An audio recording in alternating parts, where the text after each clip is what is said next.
Si Bong Gordon po, nais ko pong magpasalamat sa tuloy-tuloy na tiwalang ipinagkakaloob ninyo sa akin. Subok na ang ating samahan. Samahan ng pinagtibay ng panahon at pinatamis ng serbisyong tapat at tuwid. Serbisyong tapat at tuwid ang magdadala ng asenso sa ating distrito. Naniniwala po ako na ito din ang magdadala sa ating tungo sa tuloy-tuloy na kaginhawaan.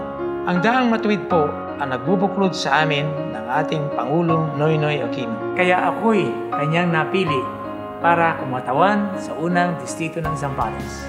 Alam niyo po, pag may pagkakaisa ang gumagabay sa lalawigan at pambansang pamahalaan, mabilis ang takbo ng mga proyekto. Kaya naman mabilis din ang pag-unlad at progreso. Mga kababayan ko, sa Olongapo, Subic, Castillejos at San Marcelino, malayo pa ating mararating. Ganitong lalong palalakasin pa ng suporta ng Pangulo ang ating samahang subok na. Natitiyak ko, the best Zambales is yet to come.